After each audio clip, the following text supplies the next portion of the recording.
Good afternoon.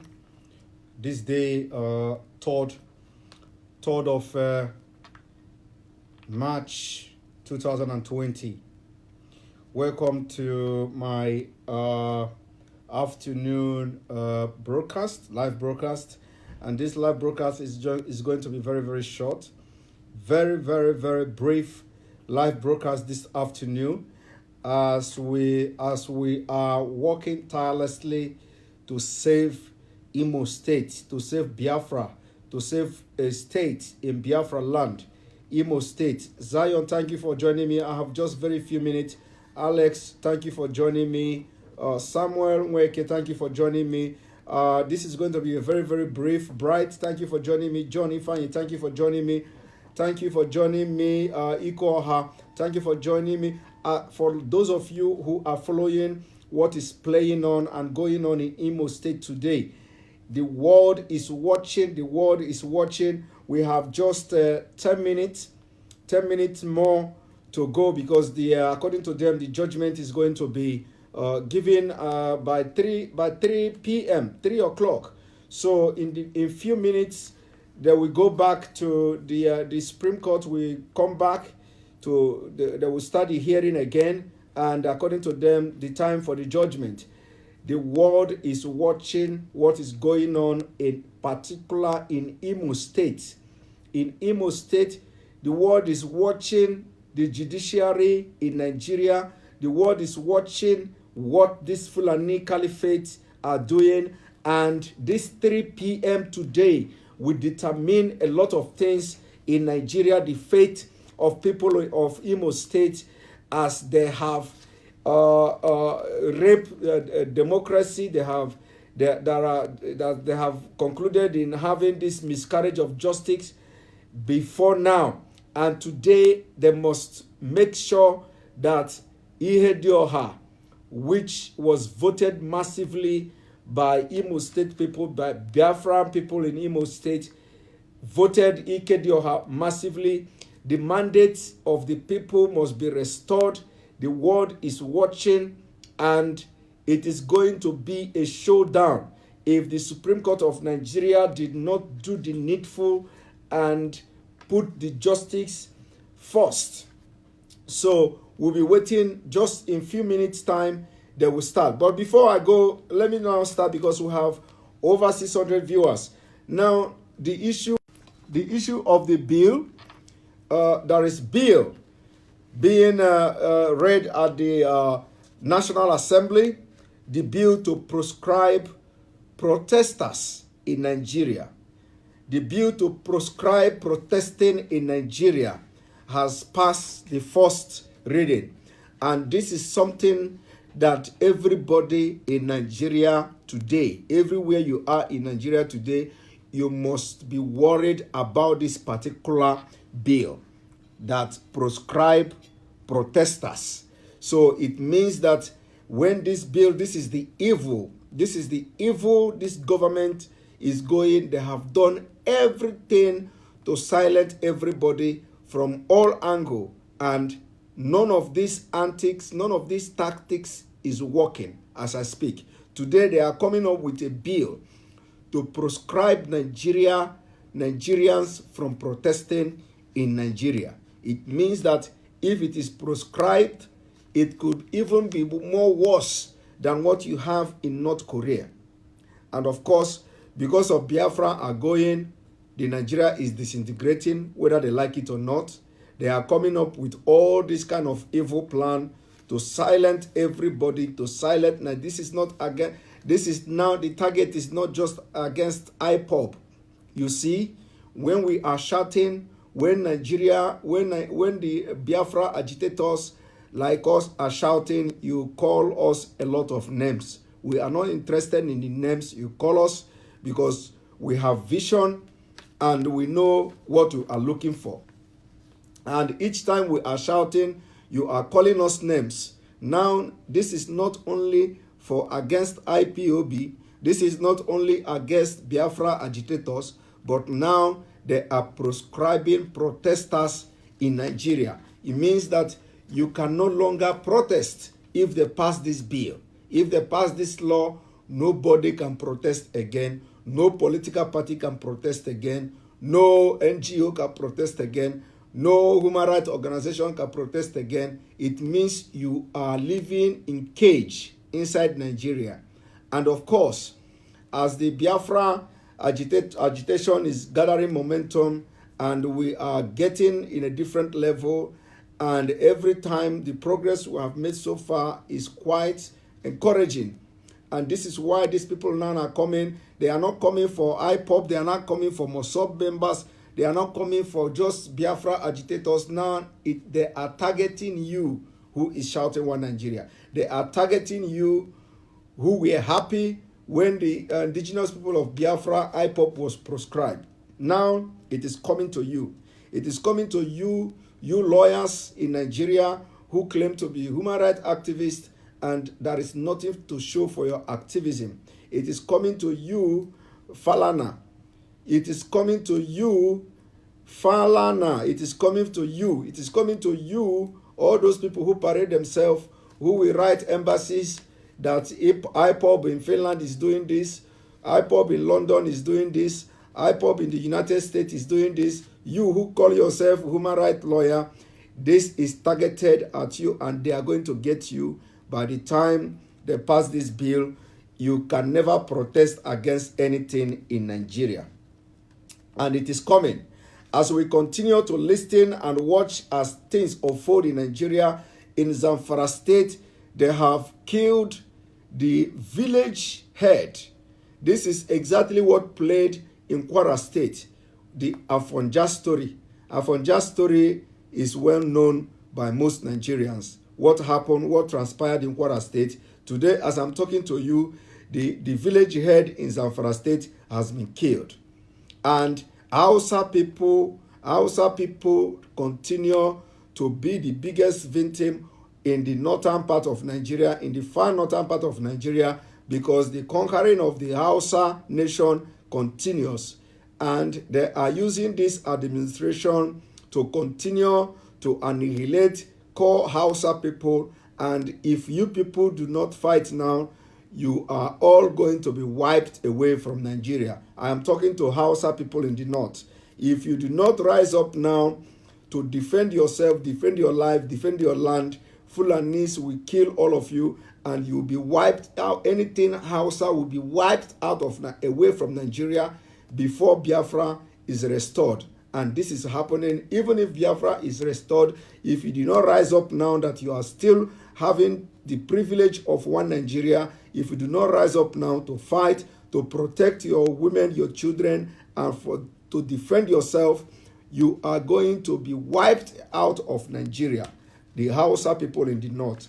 Those of you who see what happened in Katsina State when after killing the core Hausa, the presidency came to tell them not to revenge. They retaliated and they killed 19 herdsmen. And if that kind of retaliation continues in Katsina State, where the president comes from, you will see the attack against Hausa people, the attack against your people will stop. It is time, if they kill you, defend yourself, retaliate. It has come to that point. Those of you in the north, those of you Christians in the north, if anybody comes to kill you, defend yourself. If it is retaliation, retaliate, because that is the only thing that these people will understand. They will only understand when you take up arm and defend yourself. It has come to the point that there is no security in Nigeria. It has come to the point that all security apparatus in Nigeria is compromised, and they are working with criminals and terrorists to take over your land, kill your children. So it is time to defend yourself anytime they come to attack you. In Zamfara, this village head that was killed probably is shouting One Nigeria, was shouting One Nigeria a few days ago, and today he is dead and died for nothing. And the village will be taken over. They will run that village over in Zamfara State. Zamfara State, like you all know, has witnessed a lot of killing by Fulani herdsmen. They have killed them in numbers. They have killed them in their hundreds. For a very long time, they have been killing people in Zamfara State. And nobody is doing anything about it. Nobody. Nobody is doing anything about it. They are killing Hausa people. So if you allow yourself and waiting for this government of this terrorist government of Nigeria to come and do anything to you, they will annihilate you, the Hausa, the core Hausa people. You know what I'm talking. If you have any Hausa friend, send this video to them. Share this video. Let it go to those Hausa people in the north, that it is time for them to take up arms and defend themselves. The killing in Nigeria must stop. They must stop, so that by the time we have our Biafra, we'll still have our people, and we are not going to have just ghosts running around in Biafra land. And when they continue killing in the north, after killing in the north, they will shift it to the south. Like all of you can have seen, they are coming down to the south. And when these killings start, like you can see today, in Anambra State, Biafra land, the Mayete Allah, the Fulani herdsmen, they walk out of security meeting. Is it security meeting or a meeting? They are not even supposed to be in a security meeting, but whatever stakeholder meeting they call it, the Mayete Allah have the impetus to walk away from meeting, stakeholder meeting in Anambra State.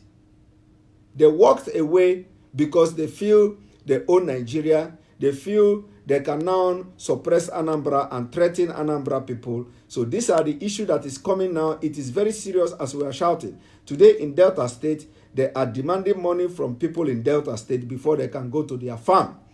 And it is coming from the governor of Delta State.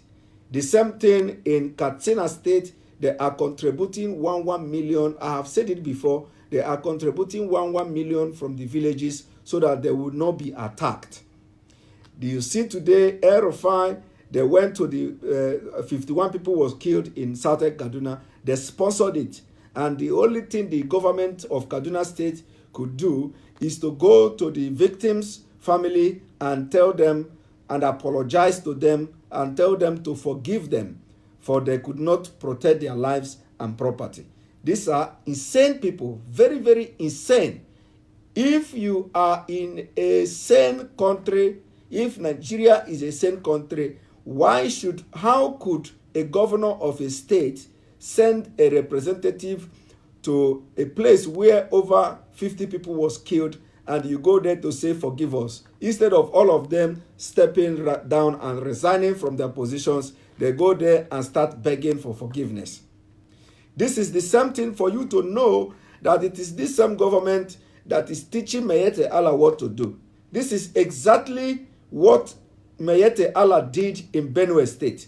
After committing genocide, grabbing the land, killing people in Benue State, they hurriedly advised them. They advised Mayete Allah to go to Benue State and apologize. And apologize to Benue people for killing them, for committing genocide. And guess what? Mayete Allah went to Benue State and apologized to Benue people in public. And now, government of Kaduna State, which is one of the biggest sponsors of terrorists in Nigeria, El-Rufai, the governor, is the biggest sponsor of terrorists in Nigeria. During the election, he threatened foreign observers that if they interfere or do anything in Nigeria, they will all be returned back in body bags. It came from the governor of Kaduna State. He is the major sponsor of terrorism in Nigeria. Everybody knows El-Rufai. And he will face the law. Even if we get Biafra, we will go after him legally. At the end of the day, whatever that the sin he has committed, atrocities against Christians in Kaduna State and other parts of Nigeria, El-Rufai will never go unpunished. We will go after him after we restore Biafra. This is a promise. He can never hide. He can never hide anywhere. We will go after El-Rufai. Immediately, Biafra is number one in the list of people to face international criminal court, because he has sponsored terrorism. He continued to sponsor the killing in Kaduna State, and he cannot deny it. In 2016, El-Rufai paid money to bandits. El-Rufai paid money to Fulani herdsmen to stop killing. He came publicly and said it in television, on channel TV, that he has paid money so that they will stop killing in southern Kaduna. Now, when the pressure came, asking him to provide the people he paid money to, he came to deny it, that the people misquoted him. You misquoted you for what you said on camera. And today, in 2016, you paid money. In 2020, you came to deceive Nigerians to say you are not ready to negotiate with terrorists. After you have paid money to terrorists and sponsored them and continue to sponsor them secretly. And now you went to a place where over 50 people was killed, and all you can do is to tell the people to forgive you. Apologize that they should forgive you, that you have failed to protect their life, and you cannot resign. You see, you continue to shield yourself with the immunity of being a governor in Kaduna State, and you are committing all these atrocities against Christians in Kaduna. We will deal with you when Biafra comes. This is not a threat, but it is a promise, because you are the biggest terrorist today we have in Nigeria in the government. Apart from the people in presidency, El-Rufai, you are the second in command. You have used Nigeria money to sponsor terrorists. You use the state government money in Kaduna State to sponsor terrorists, and the evidences are there. Evidences are there. You threaten international community that they will all go back in body bags. The evidences and the video are there for the world to see. But when the time comes, you will face the music. So those of you watching me this afternoon, we are going back now to know what is going on in Imo State. Imo State must be restored. The mandate of Imo people must be restored. And the international community is watching this Fulani Supreme Court that have come to install somebody, and they are creating emir and what have you in Imo State, just to destabilize the peace of people of Biafra. Thank you for watching, and wait for me this evening as well. Thank you.